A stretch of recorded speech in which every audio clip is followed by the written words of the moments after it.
Mathis, whatever. So today, guys, we're gonna get into this. I'm just want to say hello, blessed Twainy, wonderful Hector Rivera. What's up? So today we're gonna talk about how to turn problems into profit. Pure worshiper, amen. Jacoran, child of God. Majid, what's up, Majid? Bishop's Child of Styles, LLC. Okay, I like that name, Bishop Child of Styles, LLC. But what are you a bishop over? Yeah, what are you a bishop over? Diane Wilson, Richard, what's up? Thank you for liking it, y'all. Go ahead and like and share.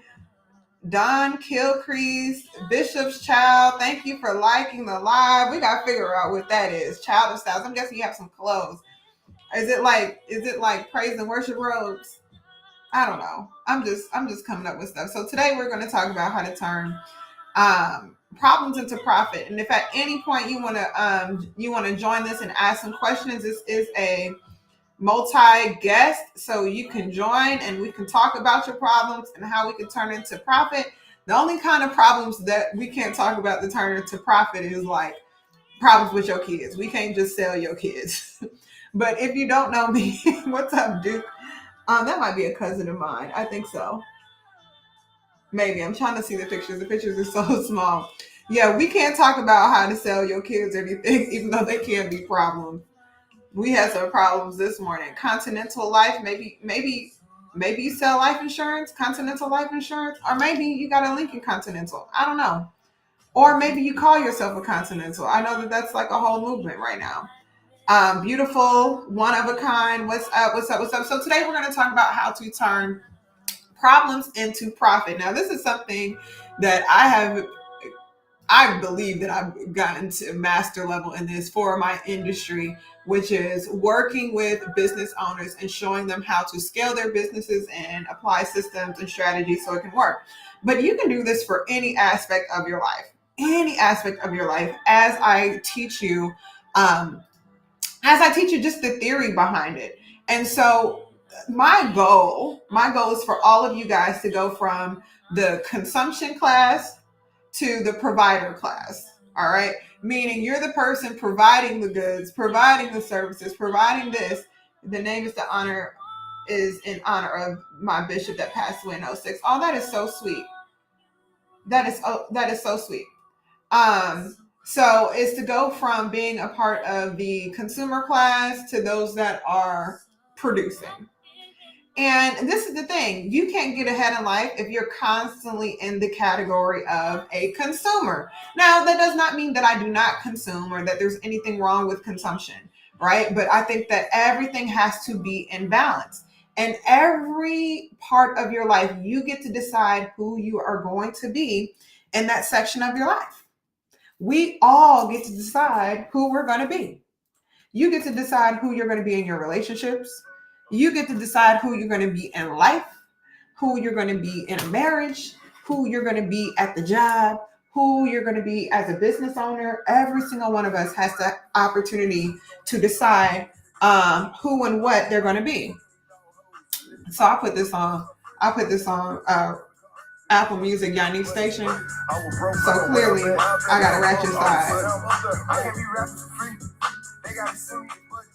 Okay, anyway. So anyway, that puts me in the wrong mindset. So I can't listen to Lil Baby while I'm trying to do stuff like this, right? So we all get an opportunity. Thank you guys so much for liking it. Please share it, comment, do all of that so that way, TikTok will show it to people in the algorithm. I'm very new to TikTok. I'm not new to the internet, but I'm definitely new to putting myself out there on the internet. I have been in this industry and have been coaching and developing and running companies and partnering with people as an entrepreneur, being an entrepreneur for over 15 years. I started my first company when I was 22. I started off with 5 employees. Then I moved up to having about 10 to 15 employees, up to like 20 employees. Then I decided to go behind the scenes to help other people to grow their businesses. And I realized, look, we're never going to hit our full throttle until we bring everybody up. Why? Because one person can never outsell 50 people. One location of a business can never outsell more than having 10. And so, and what I've learned is that, hey, there's a way to profit and to help people to grow their businesses and to grow what it is that they're doing.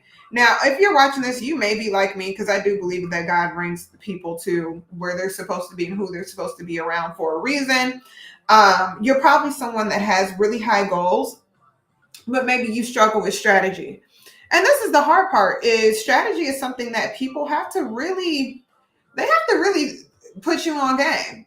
You have to, someone has to lead you, they have to guide you, they have to influence you. They've got to do whatever they need to do so you can get it. And what I find is a lot of times, people who have the strategy, they can gatekeep a little bit, or you got to pay $1 million for it, or what have you. And I'm just going to give you the basics to what we do. And then if you want to do work with me one-on-one, that's cool too. So we can talk about your specific situation. But y'all, thank you for following Dulce Delish. So we're going to get into it. So the first thing is, this is about turning your problems into profit. And we're all being challenged. I don't care who you are, on my business journey, one of the lessons that I've learned is that problems are not obstacles. Now, I'm supposed to say challenges because it's more motivational, but I'm just going to be honest. What do we look at life? We see problems. Now, yes, someone can call it a challenge or problem, but it's hard to say turning challenges into profit. No, let's be real. Some of these things are problems. And I hate when people water things down to where you're sitting there like, oh, what's up, Tracy? I hate when people water things down and they're like, oh, it's just a challenge for you to overcome. Yeah, but some of it's a problem. These challenges are a real life problem. They feel like a problem. They smell like a problem. They sound like a problem. They look like a problem. So let's fix some of these problems. And so when you're a leader, you're a business owner, your job is actually to solve problems, and you actually get paid for solving problems. So the first part and the aspect of it is building a business that meets a need or a problem. And hopefully it's a need or a problem that's big enough to where you can gain enough customers to make you some real money. For instance, if you go in an area that's a food desert, opening up a restaurant in said area solves a real problem. Opening up a grocery store in said food desert can really solve a problem. I know so many people back in the day that used to have WIC stores and everywhere else and food deserts, and they were making stupid money.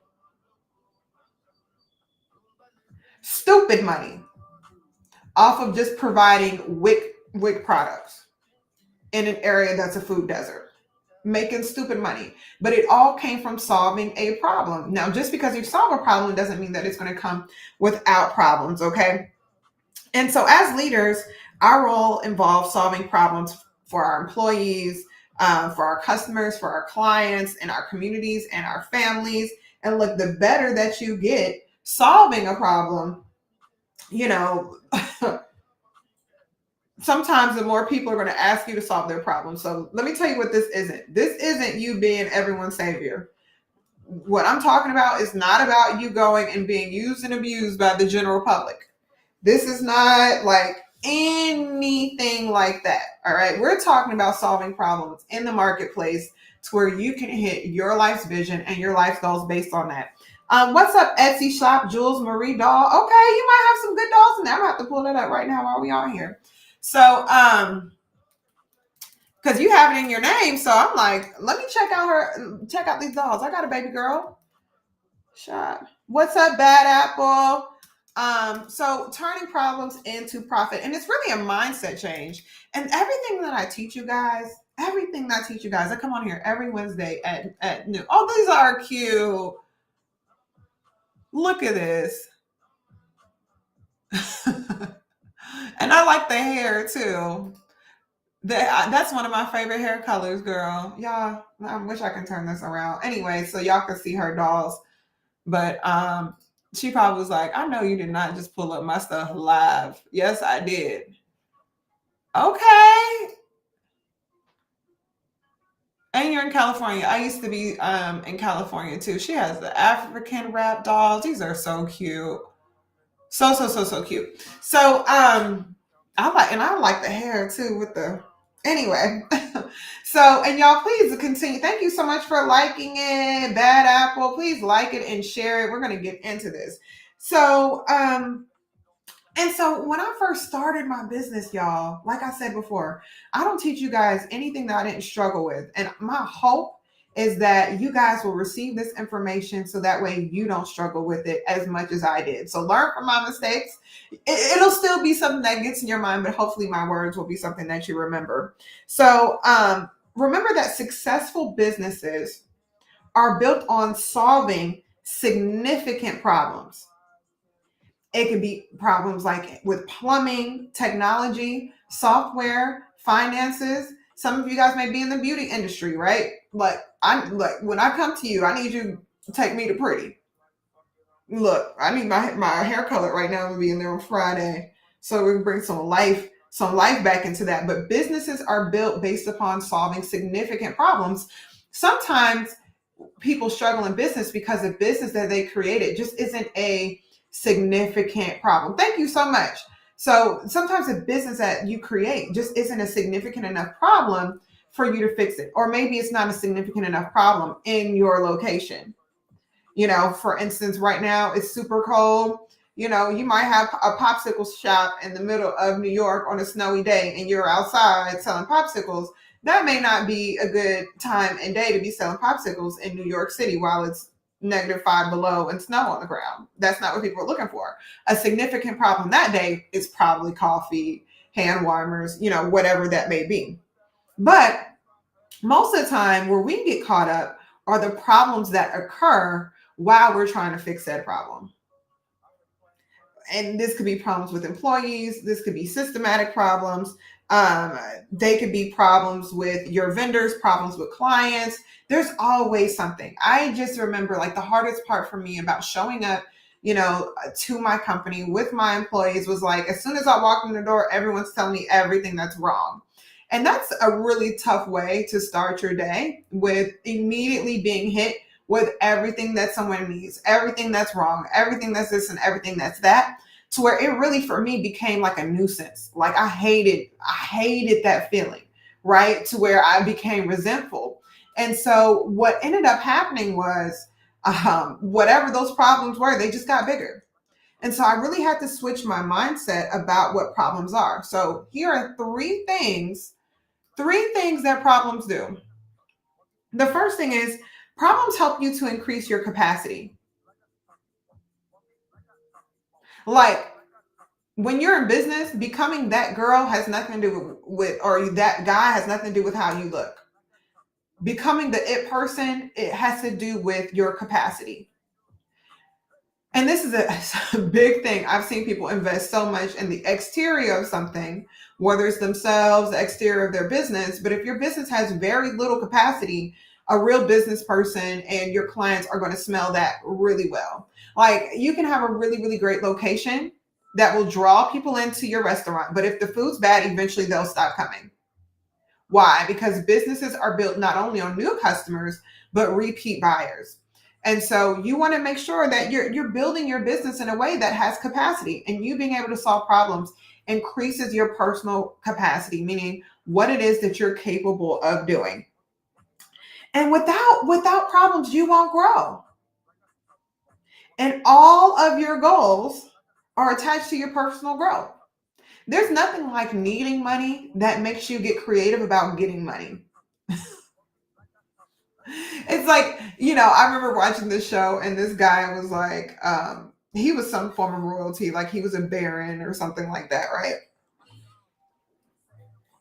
And people are like, well, what do you do? And he's like, I hate that question. I mean, I wake up and, you know, I read books and I go on a walk, I go and get some coffee, I get this, I get that. And the crazy part is he had a lot of money, but he had no incentive to go and learn or do anything. Same thing with kids. Sometimes if you give them everything, they have no incentive to learn and get better at everything. There's actually countries where people receive, you know, a lot of money from either the government or things like that, and a lot of times those countries have a really hard time. Y'all like it if you can hear me because it's telling me my connection's off, but I don't know if that's still the same right now. So y'all like it if y'all can see and hear. Okay, it says good connection now. All right. Can y'all? Okay, good, good, good. I see it. All right. So there's actual countries to where the people are so well taken care of that they have issues with innovation and creativity, and that the majority of the businesses there come from outside of the country because there's a brain drain happening. Why? Because when people are just too, when you don't have any problems, you also don't need any creativity. You're just kind of going through life and creating drama. So that's the first thing that problems do. The second thing that they do is problems will help you avoid complete disaster. They give us a chance to course correct before the ship sinks. So like when you have these little problems that occur in your business and your life or whatever, they're usually like just these little indicators that there's a bigger problem at hand. And they're like the red flags. And like, they have a red flag, like, look, don't drive over here, don't drive over here, don't drive over here, and you eventually drive off a cliff, is because you missed all of the red flags. And so problems are the red flags that allow us to avoid complete disaster, right? And number three, problems provide financial and relational opportunities to those who are willing to solve them. This is how you can really, this is really what will determine the status that you have in life. This is how you determine the status you have in life. Typically, people who are millionaires or billionaires in business are those who are able to solve $1,000,000 and $1,000,000,000 problems. If you're not willing to solve $1,000,000 and $1,000,000,000 problems, it is very likely that you're you're not going to get there. I don't care if you're in real estate. Every time you flip a house, there's a big problem with the house, whether it is with plumbing or, getting permits if you're building, or people showing up and making whatever. And this ended up costing you more money. You got to figure this out. And you got to find another contractor because the one you hired didn't show up. And then, this person did this. And then the sellers who initially wanted to sell the house, they pulled the house off of the market. And, whatever it is that you're looking to do, $1,000,000 people are willing to solve $1,000,000 problems. They're not just waiting for this smooth road to come. And so once you really wrap your mind around that look, I've got to increase my capacity, and I need to be the person to where when someone in the marketplace has a problem that needs to be solved, they call me. And it doesn't matter. I'm laughing because Sipping on Some Scissor just came on. And I haven't listened to this in a very long time, but immediately I heard like, anyway. Let me pick a playlist that's a slightly more appropriate. Because that is so distracting. And as soon as I think I'm like, oh, I'll listen to that, my ears immediately picked up. Anyway, so you have to decide to be the person that they call whenever they have that problem. And this is what I love, to sit back. And sometimes I sit back in rooms with my clients as they're answering phone calls and they're talking with their advisors or whatever, and problems come up. I always listen to who it is that they call when these problems happen. And the higher caliber the person, the bigger they are in business, the more important those names are, because they already know. They're like, look, I can't allow this to fail. Who's the person that they call when they don't want XYZ to fail? And are you that person? So one of the things that I've learned is like, if people are having, organizational issues, they're having tough times with their employees, their VPs, the owner of the company, they're having structural issues, they're having culture issues, they are having development issues, meaning their people just aren't getting better, things like that. I know that I'm really high on the list, if they know me, of people to call, especially if they've worked with me in the past. And so but I gained that reputation of being able to solve a problem. Look, if you're having a personnel problem or issue with the system or issue within the culture in your business, or what have you, and people need to be developed so that way they can perform at a higher level and to reach new heights, I'm usually at the top of that list. But I've demonstrated in the past that I can help solve these types of issues, which end up turning into 6 and 7 figure issues for companies, just depending on the scale of the company. So we have to really redefine how we tackle problems. You have to redefine how you tackle problems and how you see them. Problems are not something to run away from. They're not something to avoid. They're not things to be upset about. They're not things to be resentful about or to quit or whatever. So the first thing you got to think about too is for every time you receive a problem, you get to decide if you're going to stay put and solve the problem or if you're going to move on. And so that is something that you have to. Thank you so much for the rose. Thank you so much for the rose. So you are the person who has to decide whether or not you're going to stay put and solve that problem or if you're going to move on. Now, this is my thing. When I see a problem, I ask myself, do I have the capacity to solve this? Not is this annoying? Do I have the capacity to solve this problem? And how much is this problem worth? And so what I want you to think about right now before I move on is, what are some problems that you've had in your life that you've ran away from that you could have potentially capitalized on? And if you want to, you can type it in the chat. If you want to join me, this is a multi-guest. You can request to join. And y'all let me know if you cannot request to join, if there's something that I need to fix. Yeah, because I definitely want to help you guys with some specifics as well. So yeah, so I want you to think about that. And this is what a problem is: a matter or situation regarded as unwelcome or harmful and needing to be dealt with and overcome. So most of the time we understand the unwelcome and harmful side, but we skip out on the needing the needing to be dealt with and overcome. So we just let problems fester until they're so big that they take over, whatever else is going on. So that is what a problem is. So I want you to think about, what are a few problems in your personal life that you just let fester? What's a few problems in your business that you allowed to grow that maybe you could have capitalized on?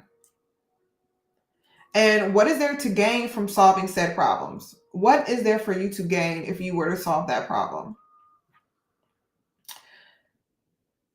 So I want to give you a couple examples from my life that was really, really important. Okay.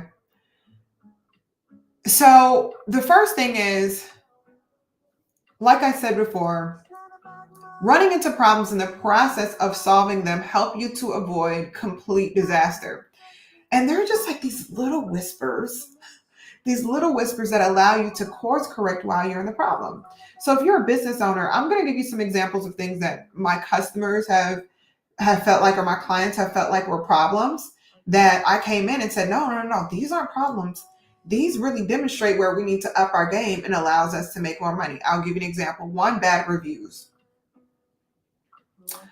Bad reviews allows you to uncover what your customers' desires are.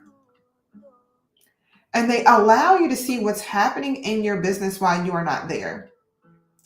So this is the thing. A lot of times when you open up a business, or people open up businesses with the mindset of, this has to be exactly my way. But really, just because it's your way doesn't mean you have a quality product. It might be quality to you. And I have people that say, I know I have a quality product. I know I have this. I know I have that. But until you know your customer, you don't know what a quality product is, friend. Moving out my way, procrastinating. Okay, I'm going to tell you exactly how you can fix those things. So stay on here. And if you want to join, even if you don't join with your picture or whatever, we're going to talk about that, because those are big things that people do. And I've had issues with that as well. So you don't have a quality product, and you cannot build a quality product until you know who your customer is. And so you have to remember that you are not your customer. Now, you will most likely attract customers like yourself, but if you're really stubborn, do you want really stubborn customers? And you'll probably attract those people as well. So that's the thing. Bad reviews let you know what's happening when you're not there, or what's happening while you are there. There are different levels to customer service depending on where you are. People want different things. They desire a different experience. For instance, you may be in one area where the average customer, they like to talk a lot. They want to be chatted up. There may be other places where they want a more refined experience and they only want you to speak when spoken to. Whatever that is, you don't know the answer to it until you determine and you find that customer for yourself. So huge, huge, huge deal. All right. The second thing is employee complaints. Now, this one used to get me, y'all. This one used to get me because I hated complaining. When your employees complain, they're usually telling you about the things within your system or within the culture of your business that is keeping them from being able to work the way that they need to. Maybe the culture's wrong. You may be running a toxic and neurotic organization. There may be issues with whatever's happening as far as your systems, to where you might have an old system, old technology that's making it very difficult for them to service customers on time. I've seen this before where people are still using manual cash registers. Well, that was fine when you were in a small town and you only had 30 people come to your store. But when you have credit cards and everything else and you've got 100 people coming in for lunch, that's not going to cut it. And it's making it to where they're not able to run their business properly and to run your business properly. It may just be their frustrations with another coworker. Okay, well, what's happening? And this is one thing I've noticed. Sometimes I'll see employers ignore employee complaints and all of their good employees end up leaving. And the only people that's left are the employees that were causing all the problems. So they'll let you know when you have cultural issues within your organization. Now, let me tell you this. When you solve a cultural issue within your organization, meaning how they treat each other, how they talk, how they interact with each other, whether or not they collaborate, whether or not they can work on a team, whatever, when you solve that, you make so much more money. You may not see it that way, but happy employees, they interact with customers as though they're happy. You ever just walk into a business and just the vibe is off? I went to my friend's business the other day and I can tell they're having a cultural issue because, one, they sat us down to eat. There was no one else there. No one came to take our order. The person that they said were going to come take our order, eventually when we got up to leave, they were outside smoking in front of the restaurant. So that's not a restaurant that has an issue with the food or anything like that. It was simply the service. But I know that people only act that way whenever there is a huge culture issue within the business. Thank you guys so much. So that is one of the things that you have to look at. When you fix that, there's a completely different vibe to your business and people want to be there. They want to hang out. They want to spend money. They want to continue to be a part. They want to spread the news. When people have a great experience somewhere and they love the vibes to a place, all they want to do is talk about it. All they want to do is talk about it. So fixing that one cultural issue within the company and why the vibes are off, why the energy is off, will sometimes double the amount of money that you make because people are going to sit there longer and they're going to spend more money. If you're losing customers, don't just say, oh, why are we losing customers? Really figure out why. Your first indicator that maybe you have more competition or that there's been more innovation within the market and more or changes within your market is when you start losing customers. So instead of being upset about it, let's figure out why. Because if you can figure out why, you can solve it and again, get back on the cutting edge of innovation.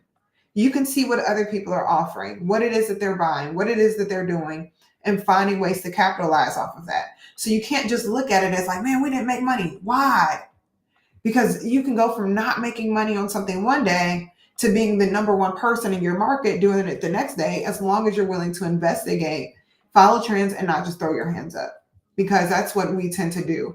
And the reason we do that is because life is stressful, business is stressful, but all of this is about finding ways to increase your capacity. to where you are the $1 million problem solver. You can solve the $1 million problems. Because if you solve a small problem, it's not a big deal. I'll give you an example about that. So there's a difference between I learned, and hopefully you guys don't learn, and I've seen this happen. The difference between a plumber and a master plumber. Any of you guys know the difference between a plumber and a master plumber? So let's say you have a leaking toilet or a stopped up toilet, or you need to get a new faucet on, or maybe your faucet's leaking, or maybe there's a pipe that's leaking, or something like that, right? A pipe burst, and it's just a simple break or something like that. You call a plumber. And when the plumber leaves, they might leave with anywhere between, I don't know, $150 or, 200, maybe 500, maybe 1,000, right?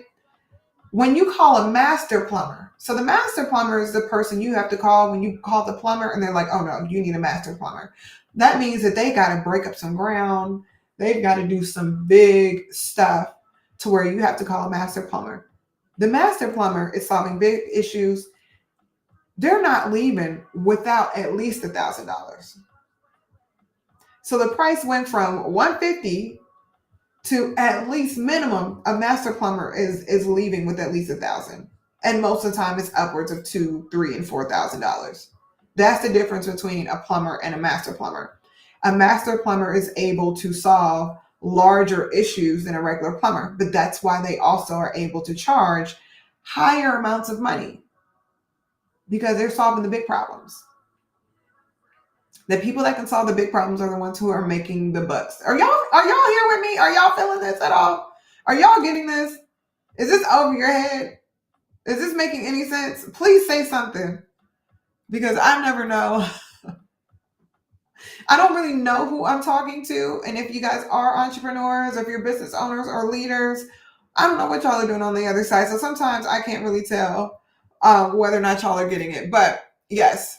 So you want to look at all of these things to where if you're seeing problems like bad reviews, if you ignore a bad review long enough, you end up in the whole Milk and Honey in Atlanta situation where they closed down because Keith Lee went and affirmed everything that people were already saying about the business. I don't know. Maybe they're not. Maybe they're not closed down. Let me see if they're closed down now. Yeah. So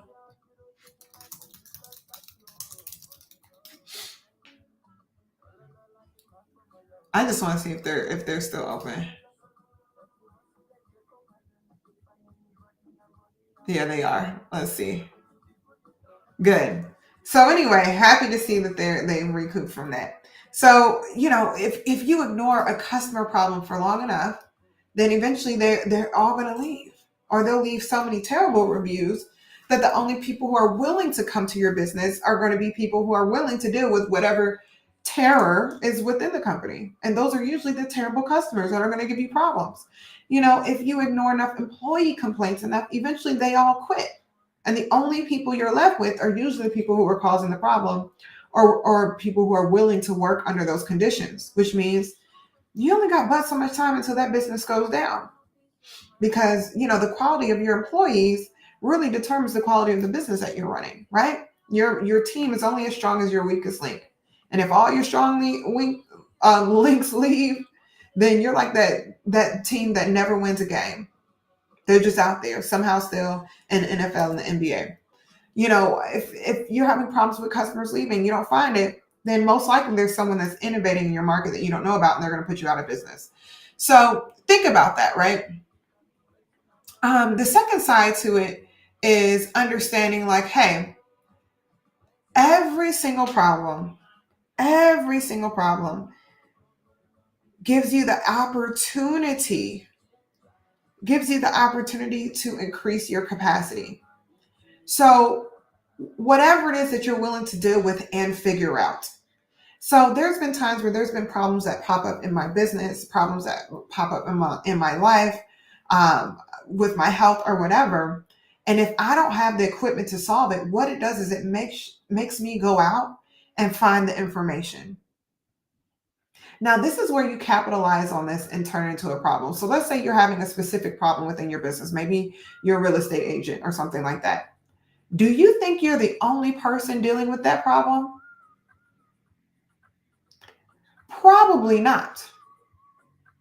So now, because you went out and increased your capacity and you learned how to solve that problem, now not only are you selling houses to people, you are also selling solutions to other real estate agents. Now you've doubled your money. Why? Because the problem made you go out and find the solution to that thing. And this is the third side to it, right? And I'm going to make this quick before I allow, you guys to come on here. The third thing that it does is problems provide financial and relational opportunities to those who are willing to solve them. They provide financial and relational opportunities to those who are willing to solve them. So everyone typically wants to be whoever the big person in the room is, right? And so what you have to do is ask yourself, when people have XYZ problem, who do I want them to call? If it's $1 million problem, do I want them to call me? Now you have to really fix your mind behind this because, look, most people say, yeah, more money, more problems. No, it's more problems, more money. Businesses are created around solving people's problems, making things easier, smoother, making people feel more supported, fixing something to where if the business is too easy, the reality is it probably won't make that much money. Because every time someone looks at it, they're like, I can do that myself with very little disaster. Meaning, if the problem is small, people will just DIY it. It doesn't mean that no one will, but they're willing to risk DIYing it. Why? Because it doesn't mean that much to them. When you have a problem that's like, look, if I mess this up, could I fix it? Yes. But if I mess this up, this could cost me another 30K. That's a big problem to solve. That's something that's going to be a valuable problem to solve. So you want to be the person that's fixing it. And so really, really what this is becoming an expert at solving problems. And I'll give you an example. In my industry, there was a lack of quality coaching, a lack of quality coaching. And I'm going to get into how to find new opportunities by finding problems in just a second. And so I worked in an industry that was just highly output driven in sales, right? And in sales, it's like, look, how much money are you bringing in? How many new customers are you bringing in? It's all about the numbers, numbers, numbers, numbers, numbers, right? And so we had hundreds of entrepreneurs and executives and thousands of salespeople, all over the nation and in Canada, working together to hit all these sales targets, right? And recruiting targets. And so what I found was like a very large percentage of the organization, they weren't hitting their numbers. They weren't. And the reason being is that one, they were highly training based and not highly development based. And you'll find this in a lot of companies that will do a lot of great training, because training is necessary. You need to know how to do something, right? But the development side is the mentality and the mindset work, and really figuring out like, look, why if I taught them how and they're still not doing it, why aren't they doing it? What's up, my cousin William Taylor II? Figuring out why it is that they're not doing it. Well, I found out, look, that was a huge gap. And so, and it just came down to time. It just takes time to develop people. It really does. And no one wants to do it. Everyone's looking for them out for themselves. They're looking to make some money quickly. And they're like, look, if this person isn't doing it, maybe I can hire someone tomorrow that's really, really good and has more of the natural qualities and will make it happen. But that still doesn't make up for like maybe the 60 other percent of people that if they were even to get okay to good, they would still outperform just that one person who was naturally inclined towards that. And really, like, I got into this because my belief and mindset is not that people just want to fail. Like, no person starts a company, starts something, starts a business, gets an idea, because they want to fail. No one does that. No one just wants to fail and they're like, oh no, no. What ends up happening is they get into something and they either lose the skill or they lose the will to do it because of some other thing that's going on in the back of their head, or a habit that they picked up on that may not serve them in the position that they're in today. And so what I started doing was saying, look, here's some people that I feel like, for the most part, have their lives together, that want to do well. What I will do is put in the time and effort to develop them to perform. And then in return, you guys are going to pay me based upon their level of performance. And so it was just what they needed. And I charged a premium for the work of doing and handling an issue and a problem in the forms of habits, people, mindsets, whatever, that the higher ups just weren't able to do, and that they just weren't getting through to them. And so, and guess what? They started performing. And so, what you want to ask yourself, especially if you're looking to make some more money, because like I said, this is all about turning problems into profit. You want to look at your industry and ask yourself, what are the problems that are presenting themselves? What are the problems in your industry, in your community, in the marketplace that are presenting themselves? The second question you want to ask yourself is, how big is the problem? Like, how big of a pain is it? What kind of frustration is it causing? Do you know why the government provides so many grants to business owners and so many opportunities and tax relief to business owners? Because business owners are solving problems that the United States government, they don't want to solve. So instead of them having to figure out how we get more grocery stores, they're like, look, we'll give you, if you go out here and put the grocery stores, you lay pavement, you clean up the park, you put in a park, you build residential housing, you do all of these things. Those are things that we don't have to do. So we're going to incentivize you to solve these problems that are occurring, naturally within the country. Number 3, ask yourself, why hasn't this person, or why hasn't anyone solved this problem yet well enough? Now, this is how you build the business and you know how to deliver the business. So in the example that I just gave you, one of the main reasons that I find that people don't develop their staff, they don't develop systems, they don't develop their teams, they don't develop these things, is because they just don't have the time. It takes a lot of time to do that.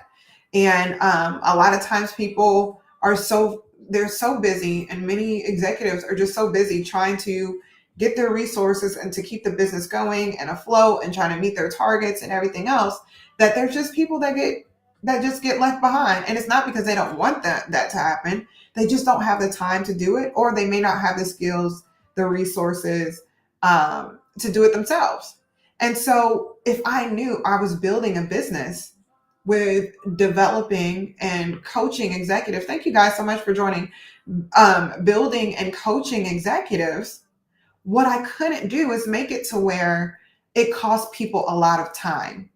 So I would work with the business owner on whatever it is that they need to do, their mindset, their systems, whatever, knowing the problem. But if I worked with an employee of theirs, I worked with them in a way that didn't take up a lot of the business owner's time until it was time for me to bring them in. Until it was time to bring them in. You like girls as friends? Yes, I'm married to a whole man. What does that have to do with business? Except because I have my head shaved.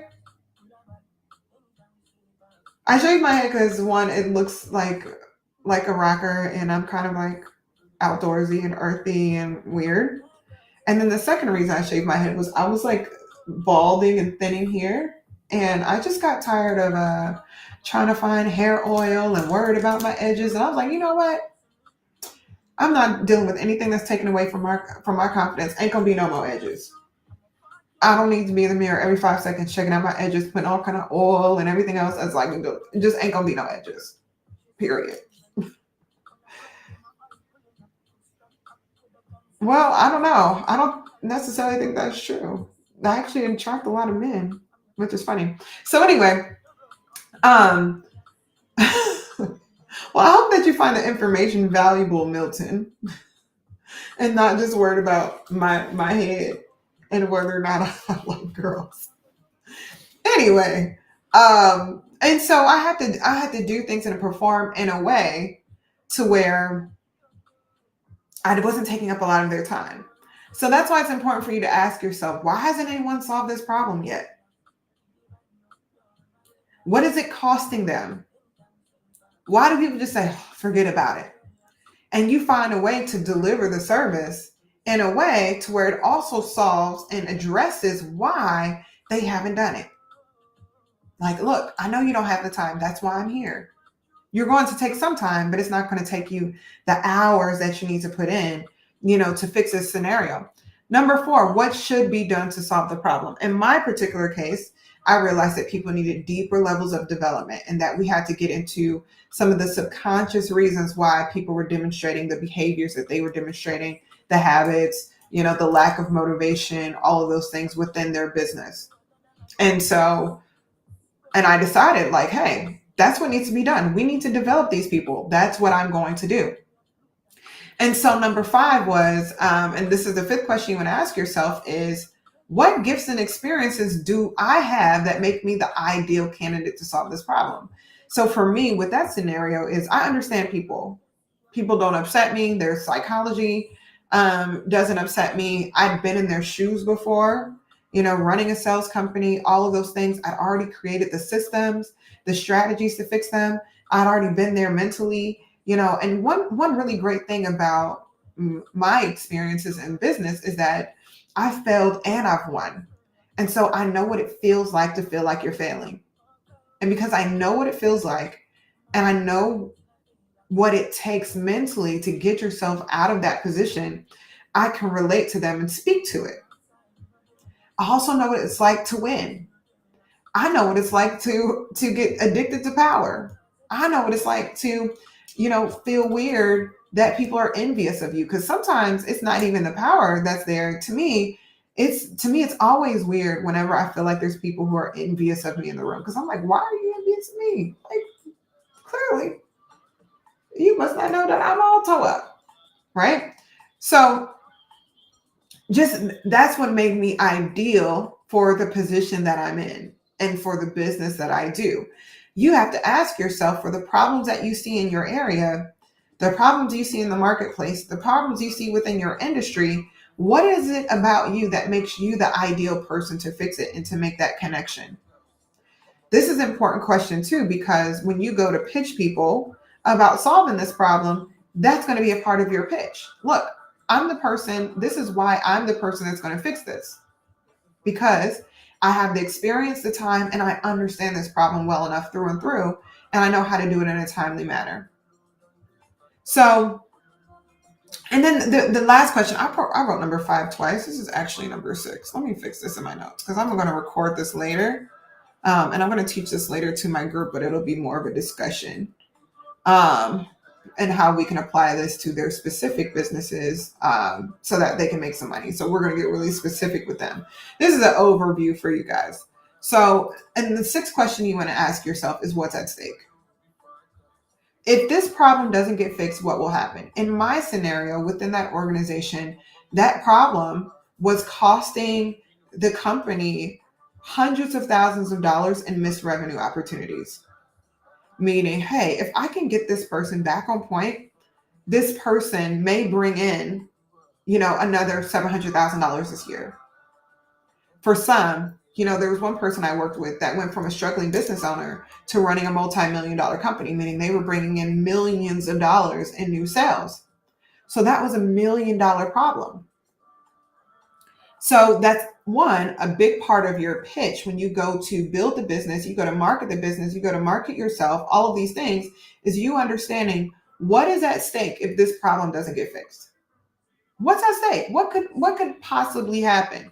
What is happening? How many missed opportunities are there? So where you got to really paint the picture to make it real, because there's times when people will have a problem that exists within their organization, within their community, within the market for so long that they've just gotten used to it.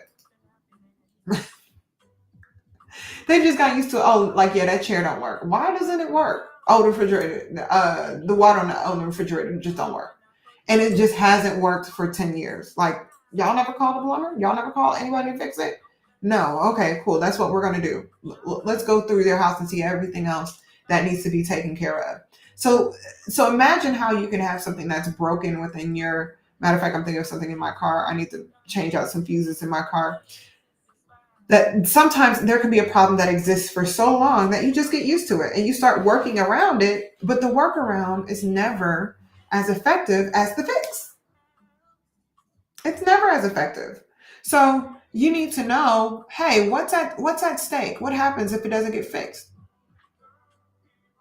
And so once you figure out, like, look, this is a problem with whether it's within your business, instead of looking at it as like, oh gosh, I need to address this, really turn that into profit. Anytime you fix problems with your products, problems within your systems, problems with your employees, problems with your work culture, problems with your recruiting, problems with any of your main systems that make the business function, you are going to make more money.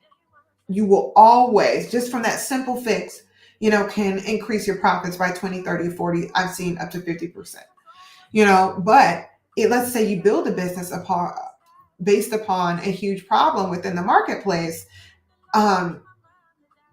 Those problems come with big figures, to where if it's me working with a large organization, I'm not leaving with a $200 invoice.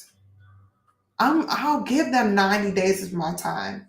But that invoice is going to start off at $10,000, $20,000, $30,000 because, and that's starting because I'm solving problems that can be upward, to millions of dollars. So the bigger the problem you solve, the more that you can charge for that problem. That's why when you see people and they're like, "You're charging that for that," and you feel like people are really price gouging, they are. Don't charge me as though you're fixing $1 million problem when you aren't. Now, this is the thing. You can fix small problems, but you've got to be willing to do a lot more legwork to do it. So it doesn't matter. Like, fixing problems makes money, but the moment you really want your revenue to go up to the next level, you've got to be able to fix and be the answer to bigger problems. So hopefully this makes sense to you guys. And I'm going to give you guys a challenge that I'm going to give to my team tonight. Your first challenge is obviously just identifying a problem that you can solve. That can help you build your life and get to the next level in your life. Whatever that is, whatever it is that you're tired of in your life, you're tired of being in debt, you're tired of living in the house that you live in, you're tired of not having things taken care of. This is even motivating me because I'm like, there's a few things that I need to deal with, and it's motivating me to go to the next level with solving problems, right? Whatever it is that you're tired of, figure out what problem are you willing to fix that problem. Because your businesses are supposed to get you closer to your ideal life and the vision that you have for your life. And if you build a strong business solving a problem that makes sense, then that's just the faster you're going to get there. So that's the first thing is I want you to take the first step in answering the call to the problem, saying, look, this is an issue in the industry. This is what I'm willing to do about it. The second thing that I want you to do is take the first step towards whatever that means for you. Take the first step. Who do you need to talk to? Who do you need to pitch? Do you need to build a website? What is the first step towards you solving that problem? The second challenge I'm going to give you is to find someone to hold you accountable. We do really well lying to ourselves. And part of the reason why we're able to procrastinate, someone in here earlier talked about their issue was procrastinating and getting in the wrong way. Part of the reason why we're able to do that is because we have very little accountability as we get into adulthood. It's no one holding us accountable. No one telling us, you know what, that's just not going to work. It's not good enough. That just doesn't exist. And so I want you to find an accountability partner and someone who can hold you accountable and speak positively into your life. That's going to make you want to do it. Now, that person may be me. If you feel like it is, reach out, schedule a mini session if you want to work with me privately. Or you can join my group and be a part of the group mentorship. And the difference is, typically someone who wants to work with me privately, they already have some things going on. They already have some businesses built. They just want to take it to the next level. And if you're at the part where you're like, look, I just need more mentorship and development and preparation and to prepare my idea, to prepare myself mentally, all that stuff, then you probably want to join the group. So either way, even if it's not me, find someone. Find someone. But either way, take the steps you need to take in order to push forward and embrace the challenges. Just take the steps. That's all I'm asking. And if you do that, you will find yourself in a better position. So, y'all, I hope you like this. If you don't follow me already, go ahead and follow. Thank you for the gifts. I hope that you guys send me some feedback. That's the only thing that I hate about being on these platforms is that you don't really receive a lot of feedback. I see that y'all follow me and send me stuff afterwards, which is good. But I like to make sure that I'm teaching in a way that's relevant, in a way that makes sense to y'all. I'm giving you guys information that you can take with you and apply something immediately to your life. And that I am not talking over your head or under or whatever. So you guys let me know. You can send me a DM. But yes, please follow. And I'm going to actually teach this on YouTube. And if you go on my YouTube channel, it'll be up this afternoon. And I'll have the workbook and everything like that. And again, I hope you apply this and look at your problems differently. Figure out a way. Thank you so much. Figure out a way to turn your problems into profits. You can turn into money. But part of that is you have to mentally decide to increase your capacity and to be a leader. And the way that the world is going, things in the US are about, I said this last year to my group and to my friends in Christ. This year is about to be crazy. Y'all thought 2020 was something, this is about to be something else. It's not something to fear, but what we need is more leaders to step up to the plate and to provide solutions. And it's also a huge opportunity. Whenever things get crazy, it's a huge opportunities for people who are in leadership. I said this to the people I was coaching in 2020, to my clients then. And I said, look, you guys, this is either going to put you out of business or it's going to be the best year that you've ever ran your business. I said, and what we're going to do is turn this into the best year your business has ever seen. First thing I said, everyone else is going to be afraid, so they're going to be putting their feet up, waiting for a savior to come and fix everything. I said, but what we're going to do is everything that everyone else isn't doing, we're going to do. We're going to recruit, we're going to interview, we're going to train people. We're still going to sell, we're going to do this, we're going to do that. Even when there's shutdowns, our business is not shut down. What we're going to do is pay people, a small salary. We're going to come in, we're going to train them, we're going to recruit them, and we're going to just do what we need to do for that time period. So that way, when things open back up, we're going to bust those doors open. Let me tell you, when I mean they bust those doors open, they bust those doors open. So while everyone else was waiting for things to get better to start the process, they used that time when everyone else was being quiet to build and to hire and to attract and to train. It was like they just got that extra few months to really develop their people. They got their PPE. They did this. They did that. We didn't have anybody die. We didn't have any of that stuff. Everyone stayed healthy. And I would say 80% of the people that I was coaching at that time made more money in 2020 than their businesses have ever made in their lives. And so I'm hoping that after listening to this, even if you don't know me, even if I never coach you again, whether or not you ever come back to my page, whether or not you join the group or whatever, I hope you use this information to where this year can also be the best year in business that you've ever seen, because it can happen.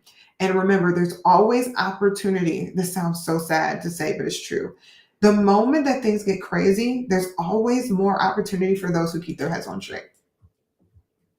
And you just have to decide to be that person. Bye, y'all.